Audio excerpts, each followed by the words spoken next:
Hello. So it's been a few days and I haven't posted anything, so I thought I would update a little bit. Nothing very exciting going on necessarily. We had Rebecca Anderson, who is a PTW scholar from UC Davis, come out last week. Carlos had her come out. I guess he's a friend of hers, and I happened to cite her in the lit review I wrote for Kelly's class. So Carlos really wanted me to meet her.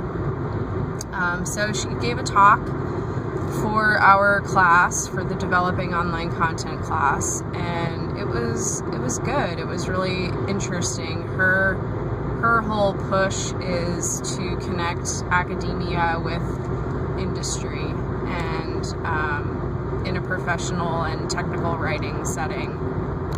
So it's pretty interesting stuff. And I think if I had known about PTW when I first became a college student, 16 years ago, I probably would have majored in that, because I always find that I want to connect writing with real world situations, and that's what I usually try to get my students to do and to realize, is that their writing matters in the real world. Making that transfer, that doesn't always work, especially when they're writing essays. They have a hard time seeing how that's going to be useful when they're on the job. So, and I kind of can't blame them for that, but you have to be a little bit more creative. You have to think a little outside the box, outside of the 5-paragraph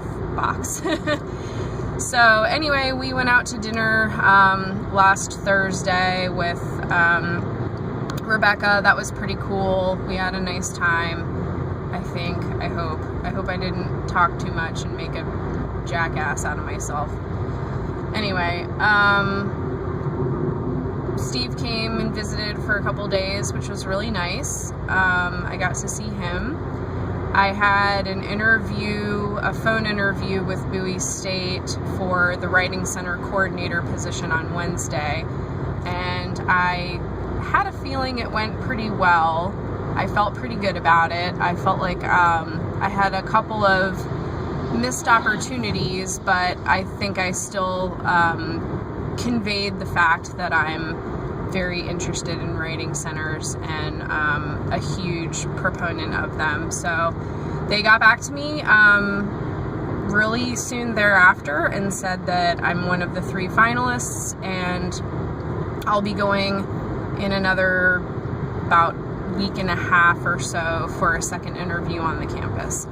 Unfortunately, they asked for me to give 3 dates that I was available, and of course the one date that they chose was my bottom choice, because it's before the semester ends. But oh well. So I'll be going home next week to start preparing for that. But anyway, so there's that. I'm pretty excited about it.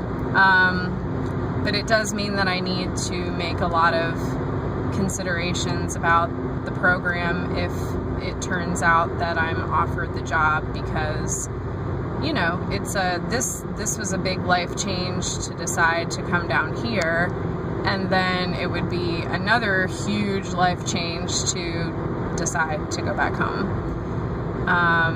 So I need to talk to my director of my assistantship and let her know that I have a second interview. So it's kind of like a relationship. It's getting kind of serious. So I need to let her know that might be on the table. And then I also applied to a couple of other jobs back home. One of them is another writing center job at Loyola, and the director of the writing center there is fantastic. She is pretty well known in the field, and she's the incoming MACA president. She's she's a really neat person, and I admire her very much. I think they already have someone picked out for the job because of something that someone accidentally emailed to the entire listserv. Lee Ryan. But I figured, it doesn't hurt to put in an application, and, I might not have the qualifications that they're looking for, but Loyola is a nice school, and, she does good work. At the same time, I think it would be really exciting to be at a school where, like Bowie, I'm referring to Bowie, where they seem to want to, the whole presentation that they want us to give at our second interview is about how we can invigorate the Writing Center and sort of increase its visibility on campus. So the fact that they are concerned about that and want to do that is really exciting. So I think even though the position is coordinator and it doesn't pay very well, it still holds some exciting promise if that is in fact if they are genuine about that desire. So I would love to be that person who comes in and invigorates the center. So I'm thinking about a revision for the Writing Center as my presentation, because that's what we do in writing, right? We revise, we re-see constantly.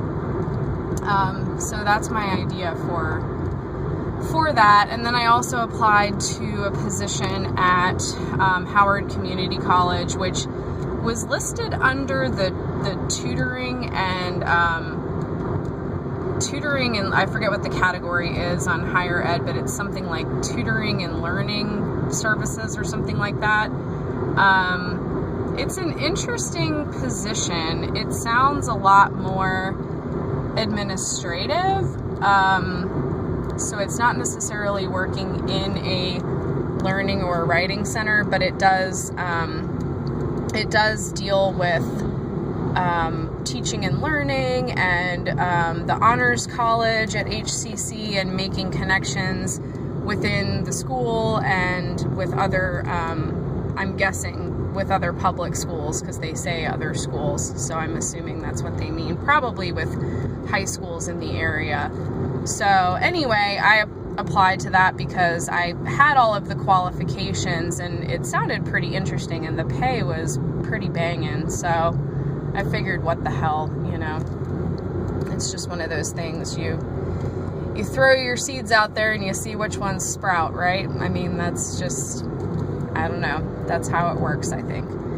I didn't know with the Bowie State one if they would even contact me, but here we are. It's pretty cool. And I think it's cool that they even contacted me at all, considering what my experience and what my CV looks like. So I'm happy that they, sort of looked outside the box and said, okay, she has an MFA in poetry, but she has this other work and educational experience. So I've been talking about it a lot, so I'm sorry, I must be kind of excited about it because it's been so hard this semester to find the motivation that I need to make my coursework meaningful, and that's been really difficult, really, really difficult. Even though I'm, reading some interesting things and learning some interesting things. I never thought I would understand HTML and CSS, so I feel pretty good that that's a skill that I can now list on my CV or, on my resume. And, rhetoric of science and technology is hugely interesting, but there are some days that, last week when I was talking about Ian Bogost, there's just some days where I just go, what is this? And what are we doing? And oh my goodness, it just gets a tad overwhelming. So we shall see. Like I said before, I probably need to go talk to Katie Powell. Maybe by the time the semester ends, she might actually be around. I don't know. I'm going to try to see if I can find her or email her. She's not always that responsive to emails, so I don't know. Anyway, I've been droning on, I feel like. So this week we have another scholar coming from Rhetoric of Science and Technology. Her name is Carolyn Miller, and she's one of Kelly Pender's former teachers. So I think that's part of the reason why Kelly is bringing her, and also, the fact that she's really big in RST is another thing. She's retired, but she's going to give a talk on Wednesday. Oh, check out this ridiculousness. So our RST class meets on Wednesdays from 4 to 7. And because Carolyn Miller is coming to visit on Wednesday and is giving a talk on Wednesday, Kelly has rearranged everything so that, we students in the class can attend her talk. So she's giving a talk at 12:15 during the common hour, where we're supposed to all be able to, they have a common hour so that everybody can eat lunch, because that's a nice thing, eating. So she's giving a talk at 12:15 during the common hour. Normally on Wednesdays, I'm in my office, my other office in engineering the whole day. So I have to change my office hours to come over for that. Then at 4 o'clock, Carolyn is giving not a talk, but she's meeting with graduate students. Usually when the school has some kind of scholar visit, they try to have a small meeting with the graduate students so that we can talk to the person, especially if that person is in our area of research interest, and sort of ask them, more questions, which is totally cool. But I'm not really interested in talking to Carolyn Miller about RST. There are other people in the program who definitely are, like Peter and Lenny, and probably, some other people as well. But so we are expected to be at that get together at 4, because that's during the time that our class regularly meets. So she told us that, she expects us to be there at that time. Then after that, around, 6 or 6:30, something like that, Kelly is having a reception for Carolyn at her house. So she invited us to that. Then on Thursday morning, she rescheduled our class to meet for just under 2 hours or something like that, so that we can, sorry, I was gonna sneeze, so that we can discuss our readings this week. Really? I mean, we're turning one class period into 4 other events. I mean, it's ridiculous. It's totally ridiculous. And I just think that's it sort of encapsulates part of what I have a problem with in this program, is that, when I was recruited here, Paul made the point of saying, we're professionals and we treat our doctoral students as colleagues. And I think part of that is treating your colleagues, your students, as though they are adults. And there are many times when I feel like we are not treated like adults, because we're treated like we don't have lives, we don't have schedules, we don't have 8 gazillion things going on besides that one class, and all of the heaps and heaps of reading that Kelly assigns seem to point to the fact that she either is blissfully unaware or doesn't care that we have other things going on. Diana has called us children, I mean, sort of teasingly, but also sort of not, on several occasions, and I don't appreciate it. I'm tired of it. I mean, I look young anyway, so I realize I'm very sensitive to it, and people often think I'm a lot younger than I am, which completely pisses me off, and I try not to be overly sensitive to it, but let's be honest, I am. So when someone says, okay, children, ha ha ha ha, let's start talking about class now. No, that does not fly with me.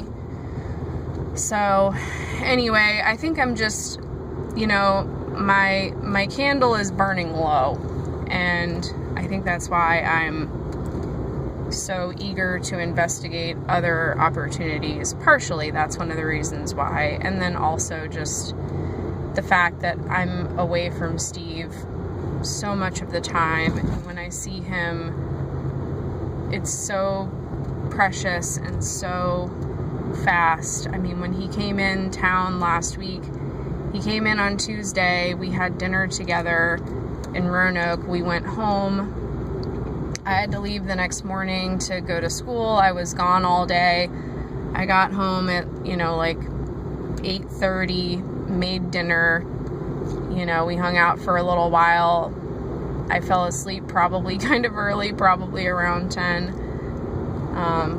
because I'm just, I'm wiped when I get home, and then he left the next day. It's like hardly any quality time at all. And then my parents came down on Friday, today's Monday, so they've been here for a couple days, and I don't get anything done hardly when they're here, because my mom just doesn't get it. She just doesn't get it. She'll say, oh, well, we'll go here and we'll do this so that you can do your reading and you can get things done. And yesterday they went out for, I don't know, maybe 2 or 3 hours, and I did some work, and I did some finished some applications because their due dates were today. But